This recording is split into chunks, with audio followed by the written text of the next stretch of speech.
અગત્યના સમાચાર। શ્રી છત્રપતિ શિવાજી રાજ્ય વિચાર મંચ અને શ્રી છત્રપતિ શિવાજી સરકારી મંડળી લિમિટેડ દ્વારા શરૂ કરાયેલા પસ્તીદાન વિદ્યાદાનના મહાયજ્ઞ અભિયાન અંતર્ગત 500થી વધુ બાળકોને ચોપડા વિતરણ કરાયા।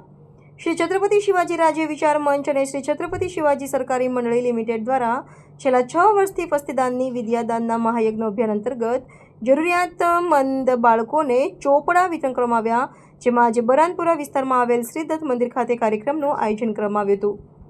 આજના સમયમાં બાળકોનું ભણતર ખૂબ જ મોંઘું બની ગયું હોય તેવામાં જરૂરિયાતમંદ બાળકોને ચોપડા વિતરણ કરવામાં આવ્યા હતા। આ કાર્યક્રમમાં શ્રી છત્રપતિ શિવાજી સહકારી મંડળી લિમિટેડના અધ્યક્ષ ગૌરવ પદલેના હસ્તે બાળકોને ચોપડા વિતરણ કરવામાં આવ્યા હતા। છત્રપતિ શિવાજી સહકારી મંડળી લિમિટેડ તેમજ છત્રપતિ શિવાજી રાજ્ય વિચાર મંચના સંયુક્ત ઉપક્રમે પસ્તીદાનથી વિદ્યાદાનનો જે કોન્સેપ્ટ લીધેલો છે, ઘણા વર્ષોથી આ ચાલે છે, તે કાર્યને યશસ્વી જો આગળ વધારવાનું કોઈએ કાર્યને સહકાર આપ્યો છે તે આપની મીડિયાનો તેની જ જોડે સંસ્કારી નગરી વડોદરાની માતા બહેનોનો, તો જે પસ્તીનું મહત્વ સમજતી હોય છે, એ પસ્તીથી પોતાના ગૃહિણી પોતાના દૈનિક જીવન માટેની ઉપયોગી વસ્તુ માટે કરતી હોય છે, પણ એ પસ્તી વર્ષ દરમિયાન ભેગી કરેલી આવા ઉમદા કાર્ય માટે આપે છે, તેવી બહેનોનો હું આભાર વ્યક્ત કરું છું કે તેમનાથી આ ભણતા બાળકોને મદદરૂપ થાય છે।